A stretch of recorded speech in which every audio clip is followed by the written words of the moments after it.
What's going on, everybody? Welcome into the Tuesday, February 11th, 2025 edition of the Daily Energy Newsbeat. Stand up. Here are today's top headlines. First up, Iran says Trump's maximum pressure will fail to drive its oil exports to zero.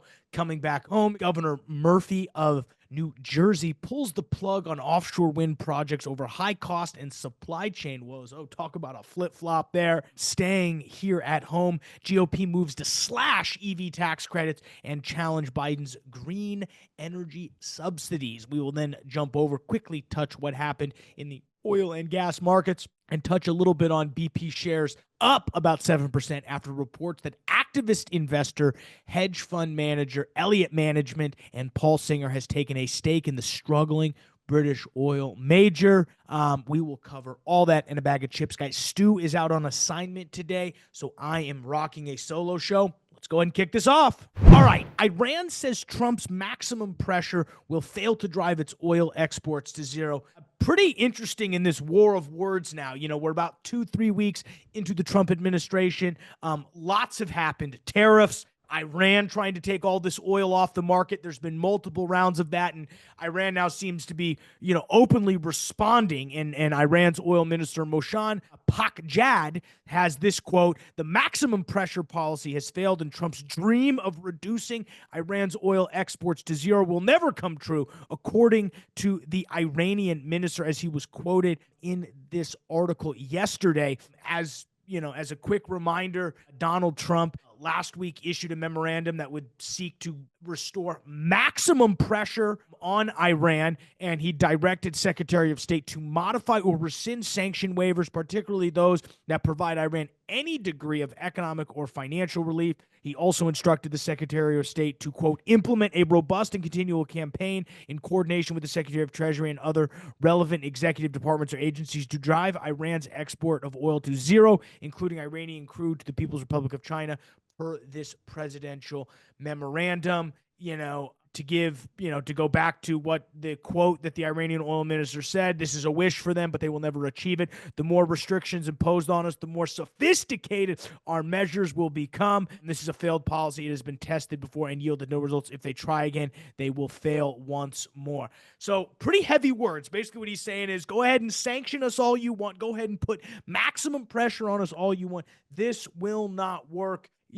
He's right and wrong. We've definitely seen about 2 million barrels, 1 to 2 million barrels come off the market throughout all of these different Russian sanctions. We did see Iran increase its exports under the Biden administration following the first Trump administration, where there was kind of this maximum pressure on it. And so from this standpoint, I agree that, I agree with the intent of the Trump administration is let's drive their exports as low as possible. I do agree with the Iranian side of this. They're always going to be able to export some. The question is how much, and can you cripple them financially enough? I think that remains to be seen, but we will be keeping an eye on the Iranian crude exports, because I think, as we cover in the market segment today, the markets, I think, responded to this fairly positively in light of all this tariff stuff. So let's jump to the next one. Governor Murphy pulls the plug on offshore wind projects over high costs and supply chain woes. It's really not been a good week for the New Jersey governor, Phil Murphy. He earlier this week was talking about harboring an illegal immigrant in his home,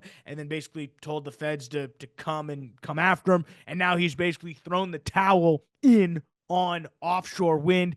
In a statement Monday, Governor Murphy announced his administration would not provide financial support to new wind energy projects. Here's a quote from the governor: "Developing the offshore wind industry in New Jersey is a once-in-a-generation opportunity to create tens of thousands of jobs, drive an entirely new manufacturing supply chain, and secure energy independence." And now here's the next part. "However, the offshore wind industry is currently facing significant challenges, and now is the time for patience and prudence."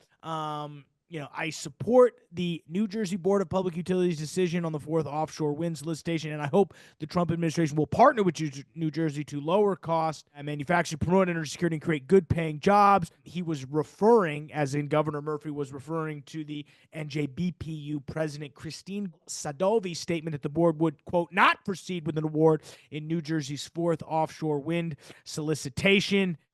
So basically, they're out of the offshore wind game. Now is the time for patience and prudence, not what I was doing since 2018, which is trying to shove wind energy down your throats, even though it's massively unpopular, especially with the whales. These people are coming to their senses a little bit, and partially they're being dragged. Again, I think if Kamala Harris had won the election, you obviously would not be seeing all of this, but that's the beautiful part about elections. They have consequences, and in this respect, great consequences, because offshore wind is a huge, huge drag on the economy. That was, shared sentiment by New Jersey Representative Chris Smith, who says the BPU's cancellation is a sign that they have finally understood the undeniable facts. Industrializing our oceans is completely untenable, widely rejected by the public, and will come at unimaginable cost to New Jersey taxpayers and ratepayers.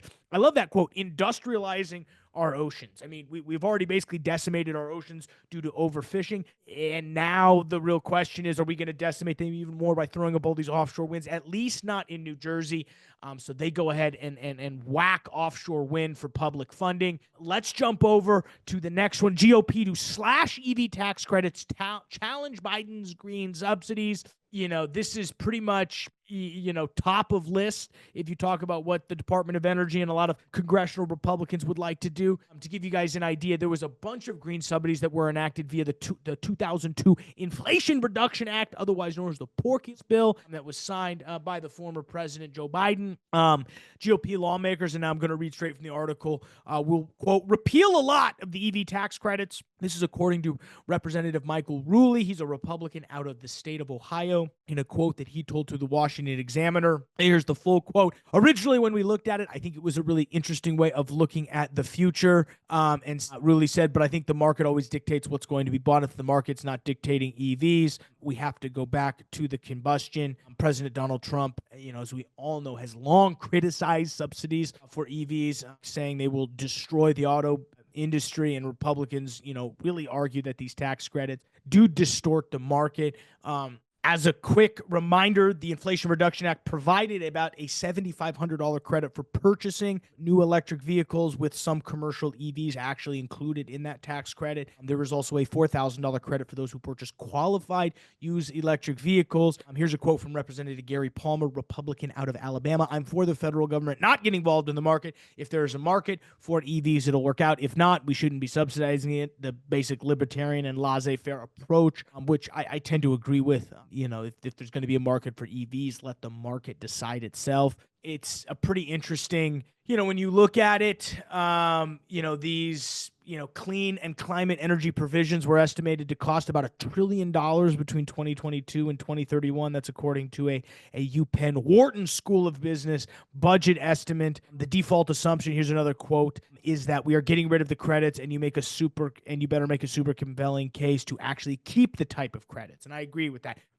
Remove it, and it's the old Elon approach. And this is, he's talked about this at his companies, specifically when talking about the Raptor engine at SpaceX. I'd rather remove more. If you're not taking out more parts and having to add a few back in, you're not pulling out enough. So I think that's what he's doing with Doge and what they're talking about right here. So I think in an effort to end all of these subsidies, we will see where it goes, but definitely I can see on the horizon here, these will be slashed. Let's go ahead and jump over into the finance, guys. But before we do that, we'll quickly pay the bills. As always, thank you for checking us out here on the world's greatest website, www.energynewsbeat.com, the best place for all your energy and oil and gas news. Stu and the team do a tremendous job making sure that website stays up to speed. Everything you need to know to be at the tip of the spear when it comes to the energy and the oil and gas business. You can also check us out in the description below. All links to the timestamps, links to the articles. One of the best ways to support the show is go ahead and give us a subscribe over on Substack.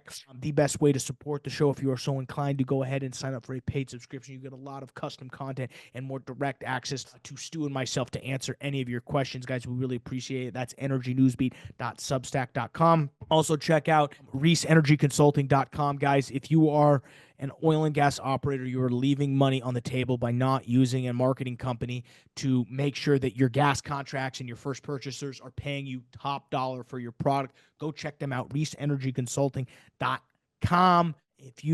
And finally, if you want to be involved in the oil and gas business and specifically want to be Billy Bob Thornton from Landman, go ahead, sign up, investinoil.energynewsbeat.com. We will go ahead and get you all the information on how to start your oil and gas investing journey. There are great benefits to investing in oil and gas. You get nice little monthly dividends. You get some great tax benefits. And again, you get to show up to parties and be Billy Bob Thornton and scream and yell and smoke cigarettes wherever you want. If you want to be Tommy from Landman, go to investinoil.energynewsbeat.com and we will show you how to do that and get you all the information. Let's quickly look, guys, at the markets. S&P 500 up 0.6 of a percentage point. NASDAQ up 1.2 percentage points. 2 and 10-year yields. 2-year yields were actually down 0.2 of a percentage point. 10-year yields up 0.18 percentage points. Bitcoin up about a percentage, $97,400. Crude oil up 1.8 percentage points, 72.32. Brent oil only up about 0.6 of a percentage point, 76.05. Natural gas up about 13 cents or 4 percentage points to $3.34. Really that price advance kind of goes back to what we're talking about with the Iranian sanctions. It's going to theoretically keep some oil off the market. The question is how much. If you listen to the Iranian oil minister, he's going to say it's not going to work at all. I tend to disagree slightly. It's going to keep some. It's not going to keep all. I think we can go back to the amount of oil that was coming out of Iran during the Trump administration to give ourselves a good gauge at what exactly might be there. But yeah, it's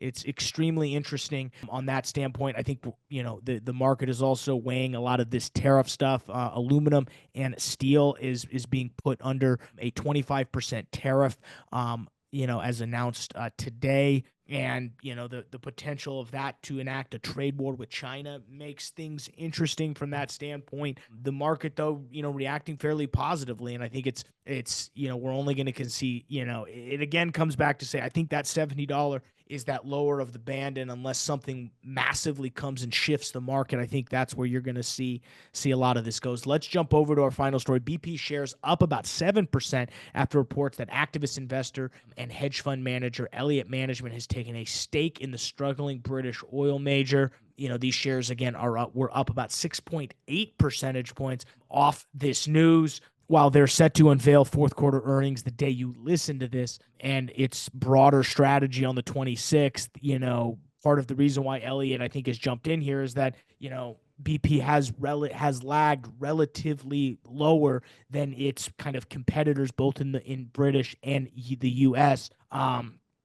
Shares are down roughly 9% year over year, while Shell, its closest competitor in the UK, is actually up 6 percentage points. And, I think this comes back to part of the idea that, the bigger a business gets, sometimes what these activist investors see is the sum of the parts is greater than the whole. And as you get so diversified as a large multinational conglomerate, there are opportunities that these hedge funds, specifically these activists, see that probably make it attractive to say, we're going to come in here. We're either going to, talk about spinning out some of your businesses, shut down some of your non-profitable businesses, because as you know, if you have certain business units that aren't doing well, that's holding down your business units that are doing well and impacting your overall stock price. Elliott Management, led by Paul Sanger, has about $70 billion in assets and has been involved in all sorts of activist stuff. They're used to doing this all the time. Their previous intervention was in Suncor, which is a Canadian energy company.